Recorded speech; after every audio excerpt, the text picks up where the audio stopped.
the supernatural, or the feinstoffsinnlich, or fluidal-powers.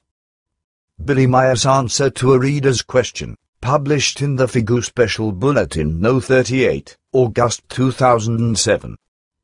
Translator's note: please refer to the end of this document to read an explanation about the unconventional and strange English word choices and the German words used in this translation. Please refer to endnotes for definitions of German words. Reader's question: what essentially is to be understood by the term supernatural? What exactly is that, and how exactly does it function? One always hears so much about this supernatural, especially that one can thereby see spirits and hear the dead talk, or one can be called by the dying, and so forth. What is one to make of that?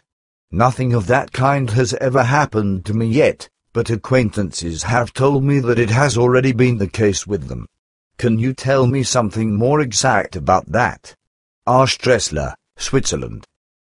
Answer: the answer to this question turns out to be quite extensive, since the whole matter cannot simply be made clear with a few words. So I will satisfy your interest with part of a lesson from the spiritual teaching in which the following is explained: the supernatural, or the feinstoffsinnlich, or fluidal-powers. The term supernatural is an incorrect word which is utilized to describe something perceptible, which, for the human being, lies beyond that which is normal, material, that is to say, beyond that which pertains to the material senses, and thereby beyond the capabilities of material perception, therefore, rather, in the realm of the feinstofflich. To designate that which is feinstofflich, the fluidal, as supernatural, is fundamentally wrong, because, truly, there is nothing which lies beyond the perception of the human senses, rather only something which belongs beyond material sensitivity, in the realm of the feinstoffsinnlich.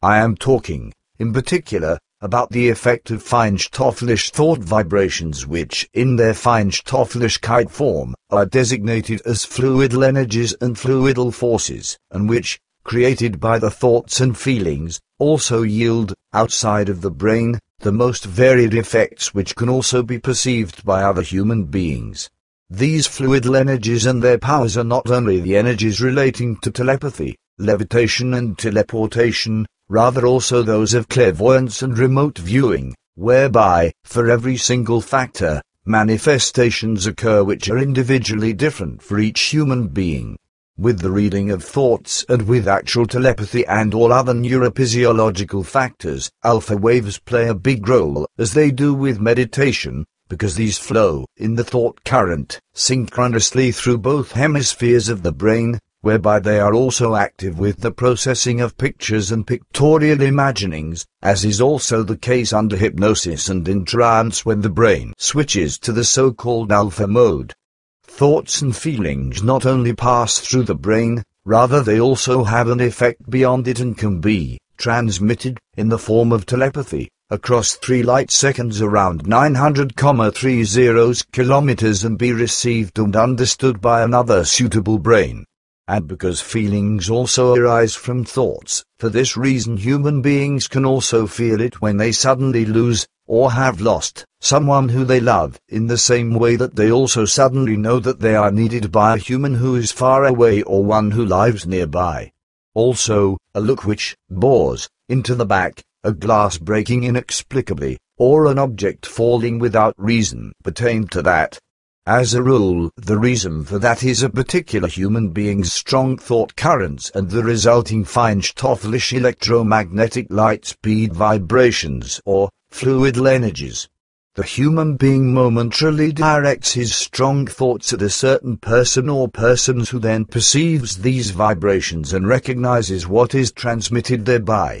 So, fluidal energies are set free by a human being by means of strong thought currents which are perceived by certain connected human beings and are grasped as an inkling or are correctly interpreted. And every human being is capable of that, and indeed through the correct function of the pineal gland, the gland, epiphysis cerebri pineal body, which is situated on the upper section of the diencephalon midbrain or between brain, which, in the center of the brain, perceives visual stimuli, and so forth, whereby, However, the precondition must always be that the human being has not allowed the capacity of this factor to atrophy. The fact is that the pineal gland is able to detect feinstofflich electromagnetic fields in a completely different frequency range, that is to say, to like a sensor track and recognize them, and thereby receive information. That functions equally in regard to a look which bores into the back or into the nape of the neck when, as a result of the thought vibrations of the person who is the observer, the fact of the look directed at the back or at the nape of the neck is recognized by the pineal gland, and this information reaches the consciousness. The fluidal vibrations of the world of thoughts have nothing to do with the supernatural because there is no supernatural. The fluidal vibrations of the thoughts are based on a factor which is called feinstoffsinnlich, not, however, supernatural, because the supernatural does not exist, and, indeed, because that which is feinstoffsinnlich can be perceived with the seventh sense, or with the spiritual fine sensitive feeling. Consequently it therefore lies far above that which can be perceived by means of the material senses. Unfortunately, the human being assumes there are only 5 senses: hearing, seeing, touching, tasting, smelling, although 7 exist, whereby the 2 further ones are spiritual fine sensitive feeling and feeling, whereby the latter is associated with the instinct and is fundamentally bound with the world of thoughts. The fluidal vibrations of the world of thoughts are coupled with the fluidal vibrations of the world of feelings, and, in this form, the thoughts and feelings constantly go on journeys, and, indeed, as a factor of feinstoffsinnlichkeit. However, in the first years of the 3rd millennium, the current terrestrial technology is not yet in a position to prove these feinstoff vibrations or these fluidal vibrations with equipment and thereby using material means, yet it is only a question of technical development and of time before they will, one day, be successfully proven. Then it will also be recognized that feinstoffsinnlichkeit is based on the form which is feinstoff vibrations or on fluidal vibrations, just as it will also be recognized that these fluidal energies and their powers are the fundamental factor of telepathy, levitation and clairvoyance, as well as of teleportation, and so forth. And the fact is that feinstoffsinnlich, erroneously called supernatural by human beings, simply out of ignorance, is actually a product of the human brain, or more precisely put, of its thoughts and the feelings resulting from them. It is thereby to do with the quite normal, however not supernatural, energy and power, whereby the whole thing is also not unearthly and not unreal, rather it is absolutely real and not eerie. And when thoughts and the feelings resulting from them go on journeys, as feinstoff energy which can also be perceived, in some form or other, by other human beings, by means of spiritual fine sensitive feeling, then it is thereby to do with the form of telepathy. Thereby, however, it must be clear that it is solely the feinstoff energy of the world of thoughts and world of feelings which goes on journeys, however, not the consciousness, and, indeed, the journey takes place beyond the body in the form of a consciousness feeler, or in the form of a consciousness sensor, which is the case because the thoughts and feelings build up and send out the corresponding fluidal vibrations whereby the consciousness delivers the energy to it, however does not itself leave the body. So, it is always the thoughts and their feelings which as a form of telepathy radiate from the brain and go on journeys. So, therefore, sensitive human beings can feel, that is to say, perceive with the 7th sense if they are observed by others, just as they can, however, also perceive if a human being is in need or dies, if that human being sends out his thoughts and feelings to the sensitive person who then perceives the call, and so forth in a feinstoffsinnlich way, or by means of spiritual fine sensitive feeling.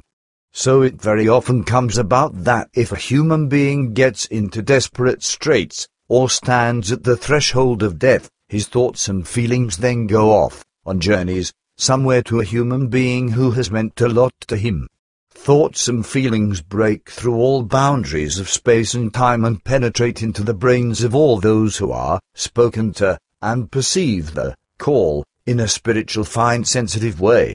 The whole thing is thereby a form of telepathy, or a form of reading of thoughts at great distances, which reach up to 900,30 kilometers in the primary state, but which can be very greatly overtaken by the so-called secondary, or higher, telepathy, as well as by spiritual telepathy, and it has a practically infinite range. Feinstoffsinnlichkeit conceals still other energies within it, aside from telepathy, and so forth, because that which is emitted through the thoughts and feelings pertaining to the consciousness as energy, also pertains to Feinstoffsinnlichkeit, whereby one then speaks of a journey of the consciousness. However, the consciousness is not sent out thereby, rather the consciousness energy's capability of clairvoyance, in connection with the thoughts and feelings. In this state of clairvoyance the human being is able through his energies and powers which are generated from the energy of the consciousness to steer his thoughts and feelings in such a way that he is able to look into the future or the past, or that he is seemingly suspended above the ground and, moving forward, sees and recognizes everything which takes place and occurs below him.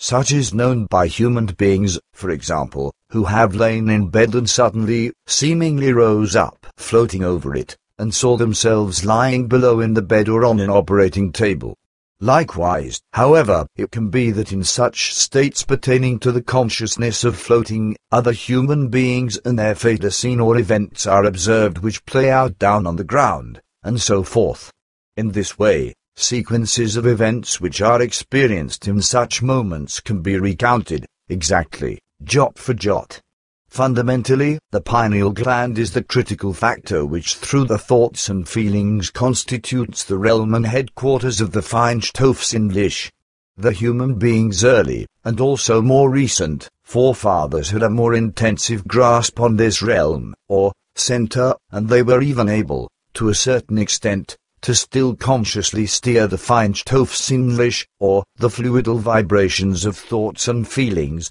and utilize these energies of the consciousness along with their powers. Through the constant change of the human being in regard to his body and organism, as well as the purely material orientation of his thoughts and feelings, the pineal gland and its Feinstoffsinnlich faculty has atrophied. Consequently, in the current time, only human beings who are more or less sensitively predisposed are in a position to utilize the Feinstoffsinnlich effectiveness of the pineal gland.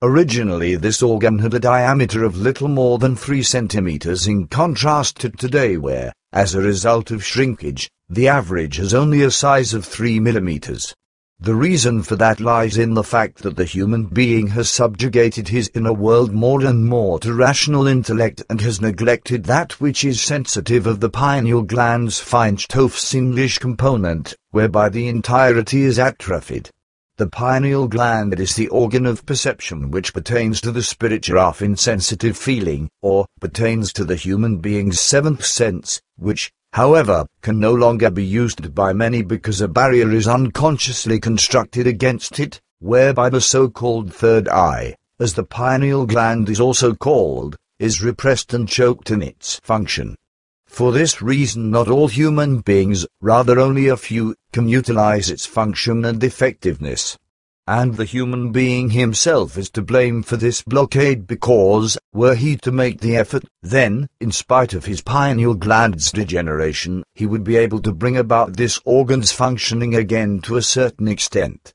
For that, naturally, the path is long and laborious because one must learn, through ongoing meditative practice, to allow enough energy to flow through the pineal gland's area of the brain and through the pineal gland itself, because only thereby is it then possible that the feinstofflich electromagnetic fields which surround the human being will be consciously perceived.